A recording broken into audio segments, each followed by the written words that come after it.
ایک صحابی ہیں حضرت ابو ذر جندب رضی اللہ تعالیٰ عنہ، انہوں نے حضرت سیدنا بلال حبشی رضی اللہ تعالیٰ عنہ کو تانا دیا، اور تانا یہ دیا حبشی ماں کے بیٹے، اور حبشی چونکہ کالے ہوتے ہیں تو دوسرے لفظوں میں یہ کہہ دیا کہ کالی ماں کے بیٹے۔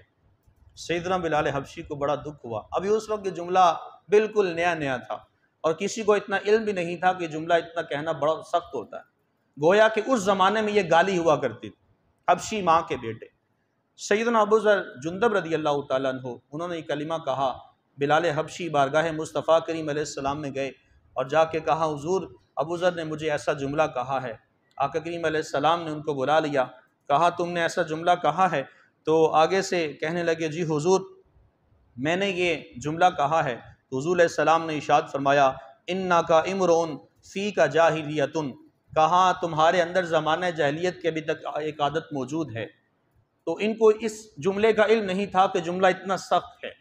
بارگاہ مصطفیٰ کریم علیہ السلام میں توبہ طائب ہوئے، کہا حضور مجھے معاف کر دیجئے، میں نے جملہ اپنی زبان سے نکال دیا ہے، اور زمین پہ لیٹ گئے اور ایک گال اپنا زمین پہ لگایا، دوسرا گال اوپر ہے، اور کہا میں تب تک زمین پہ لیٹا رہوں گا جب تک کہ بلال آ کر میری اس گال کے اوپر پاؤں نہیں رکھ دیتے، میری ناک کو نیچے زمین میں کیوں نہیں ملا دیتے۔ میں نے تکبر کیا نا، میں نے تکبر کیا کہ میں تو آقا ہوں، میں تو بڑا ہوں، تو میں نے یہ کہہ دیا حبشی ماں کے بیٹے، میں خوبصورت ہوں، میں نے یہ کہہ دیا کالی ماں کے بیٹے۔ کہا حضور جب تک بلال نہیں آ جائیں گے میں زمین پہ لیٹا رہوں گا۔ آپ لیٹ گئے اور اپنا جو بایاں رخسار تھا وہ زمین پہ لگا دیا، دائیں رخسار اوپر تھا، کہا تب تک لیٹا رہوں گا جب تک کہ بلال اپنا دایاں قدم میرے اس گال کے اوپر نہیں رکھ دیتے۔ سیدنا بلال حبشی رضی اللہ تعالیٰ عنہ آپ سے متعلق آقا کریم علیہ السلام نے ان کی تربیت فرمائی، فرمایا ابو ذر جندب میری ایک بات اپنے ذہن نشین کر لو کہ یہ جو خدام ہے نا یہ تمہارے دینی بھائی ہیں، جو تم اپنے لیے پسند کرتے ہو ان کے لیے بھی پسند کرو، جو تم خود پہنتے ہو ان کے لیے بھی وہی پہناؤ، جو تم خود کھاتے ہو ان کو بھی وہی کھلاؤ۔ کہتے ہیں کہ یہ جو جملے تھے حضور علیہ السلام کی تربیت والے میرے اندر اس قدر موجزن ہوئے، میں اس کے بعد توبہ طائب ہو گیا کہ کبھی بھی اپنے غلاموں پہ میں ظلم نہیں کروں گا۔ اس کے بعد ایک تابعی ہیں، انہوں نے دیکھا کہ ابو ذر جندب جو ہیں اور ان کا جو غلام ہے دونوں نے ایک جیسی چادریں پہن رکھی ہیں۔ پہلا تھا کہ آقا اور غلام میں فرق ہوتا تھا، جب یہ تربیت فرمائی تو حضور علیہ السلام کی تربیت فرمانے کے بعد غلام اور آقا دونوں برابر ہو گئے، غلام نے بھی وہی چادر پہن رکھی ہے اور آقا نے بھی وہی چادر پہن رکھی ہے۔ تو ایک تابعی پاس سے گزرے، انہوں نے کہا کہ ابو ذر جندب آپ تو آقا ہیں، آپ تو امیر المؤمنین ہیں، آپ تو بہت بڑے آدمی ہیں، اور آپ کا غلام کہاں آقا کہاں غلام، دونوں کی ایک جیسی چادریں۔ کہا مجھے حضور نے فرمایا ہے کہ اپنے غلاموں کے ساتھ ایسا سلوک کرنا ہے، جو تم خود پہنو وہ تم اپنے غلاموں کو بھی پہناؤ، جو تم خود کھاؤ اپنے غلاموں کو بھی کھلاؤ، اور اپنے غلاموں پر حد سے زیادہ بوجھ نہ ڈالو، اور اگر تم زیادہ بوجھ اس کے اوپر ڈالنے لگو تو اس کے کام میں اس کی مدد کیا کرو۔ آقا نعمت صلی اللہ علیہ وسلم نے اپنے غلاموں کی اس طرح سے تربیت فرمائی ہے۔ ایک انصاری صحابی حضرت ابو مسعود عقبہ انصاری رضی اللہ تعالیٰ عنہ، یہ باغ کے اندر موجود تھے تو اپنے غلام کو مار رہے تھے اور اتنا مار رہے تھے، کہتے غلطی کم تھی لیکن میں زیادہ اس مار پلا دی، اور اتنا میں نے مارا کہ اس حد سے زیادہ ہی میں نے ان کو مار ڈالا۔ حضرت ابو مسعود عقبہ انصاری رضی اللہ تعالیٰ عنہ کہتے ہیں میں غلام کو مار رہا تھا اور اتنا مارا کہ وہ زیادہ ان کو چوٹ لگ گئی، تو پیچھے سے ایک آواز آئی، اور آواز ایسی ہے کہ جانی پہچانی آواز ہے۔ کہتے ہیں پیچھے سے آواز آئی، اے ابو مسعود جتنی تمہیں اس کے اوپر قدرت ہے اس سے کہیں زیادہ اللہ تعالیٰ کی تیرے ذات پہ قدرت ہے، آج تو اس کو مار رہا ہے اس سے کہیں زیادہ تیرا رب تیرے اوپر قادر ہے، اس رب کی لاٹھی بڑی بے آواز ہے، آج تو غلام پہ ظلم کر رہا ہے، اس رب سے ڈر جو رب تیرے اوپر قدرت رکھتا ہے، جو تیرے اوپر قادر مطلق ہے۔ تو کہتے ہیں میں نے جب یہ حضور علیہ السلام کا جملہ سنا پیچھے مڑ کے دیکھا تو وہ حضور تھے، میں نے حضور علیہ السلام کے سامنے میں نے ہاتھ جوڑے، میں نے کہا حضور مجھے معاف کر دیجئے، میں اسی وقت اللہ رسول کی رضا کی خاطر اس غلام کو میں آزاد کرتا ہوں۔ تو آقا کریم علیہ السلام نے ارشاد فرمایا اگر تو ایسا نہ کرتا تو تجھے جہنم کی آگ میں جلایا جاتا۔ یہ اتنی بڑی سخت وعید ہے، اور آج دیکھ لیں یہ پچھلے دنوں کا واقعہ ہے، وہ جج کی بیوی نے اپنی ملازمہ پہ ظلم کیا، وہ بچی اب تک ہاسپٹل کے اندر داخل ہے۔ یہ تاریخ کا پہلا واقعہ ہے کہ جج کی بیوی بھی گرفتار ہوئی ہے، ورنہ کبھی تاریخ میں ایسا ہوا نہیں ہے۔ ہم لوگ کہتے ہیں اگر ہمارے ملک عزیز پاکستان، جس کا نام اسلامی جمہوریہ پاکستان ہے، اس کے اندر اگر اسلامی شریعت کا نفاذ ہو جائے تو میں کہتا ہوں ساری جتنی خرابیاں ساری ختم ہو جائیں۔ ہم لوگ کس قدر غلاموں کے اوپر ظلم کرتے ہیں۔ آقا کریم علیہ السلام نے اسامہ بن زید کے ساتھ محبت فرمائی، حضور علیہ السلام نے بلال حبشی کے ساتھ محبت فرمائی ہے۔ حضور نبی رحمت صلی اللہ علیہ وآلہ وسلم نے اپنے غلام کے ساتھ محبت فرماتے اسے کعبے کی چھت پہ چڑھا کے امت مسلمہ کے بڑے بڑے لیڈروں کو، قائدین کو، بڑے بڑے آقاؤں کو جو اپنے اپنی جائیداد پہ بڑا فخر کرتے ہیں، ان کو پیغام دیا ہے تمہاری جائیدادیں، تمہارا بینک بیلنس، تمہاری کوٹھیاں، تمہارے بنگلے، تم اپنے اعتبار سے بہت وڈیرے کہلاتے ہو، سارے ایک طرف ہیں، یہ دیکھ لو آج میں نے بلال کو کعبے کی چھت پہ چڑھا دیا۔ یہ پیغام دیا ہے کہ غلاموں کے ساتھ محبت کرنی ہے۔ حضرت سیدنا بلال حبشی رضی اللہ تعالی عنہ حضور علیہ السلام کے پیروکار تھے، سیرت مصطفیٰ پہ بڑا عمل پیرا ہوتے ہیں۔ حضور علیہ السلام معراج سے واپسی تشریف لے کر آئے تو پوچھا گیا بلال کون سا ایسا عمل کرتے ہو، میں نے جنت میں اپنے آگے آگے تیرے قدموں کی آہٹ کو سنا ہے۔ میں جنت میں چل رہا تھا اور مجھے محسوس ہو رہا تھا میرے آگے آگے بلال جا رہا ہے، میں نے تیرے جوتوں کی آواز کو اپنے آگے جنت میں سنا ہے۔ بلال کون سا ایسا عمل کرتے ہو؟ کہا حضور جب بھی دن ہو یا رات ہو، جب میری آنکھ کھلتی ہے، جب میں طہارت کر لیتا ہوں، وضو غسل یا تیمم کر لیتا ہوں، جتنی ہو سکتی ہے میں اللہ تعالیٰ کی عبادت کرتا ہوں۔ اور دوسری روایت کے اندر آتا ہے حضور جب بھی میں اذان پڑھتا ہوں، اذان پڑھنے کے بعد میں 2 رکعت نوافل ادا کرتا ہوں، میرا یہ عمل ہے۔ تو آقا کریم علیہ السلام نے ارشاد فرمایا تیرا یہی عمل ہے جو بارگاہ خداوندی میں اتنا مقبول ہوا ہے کہ میں نے تیرے قدموں کی آہٹ کو اپنے آگے آگے جنت میں سنا ہے۔ سیدنا بلال حبشی رضی اللہ تعالیٰ عنہ مؤذن اول ہیں۔ نبی کریم علیہ السلام جب مدینہ طیبہ میں تشریف لائے تو اس وقت اذان پڑھنے کا حکم ہوا۔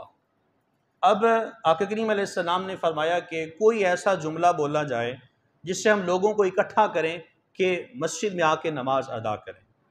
تو اس وقت 2 باتیں سامنے آئیں۔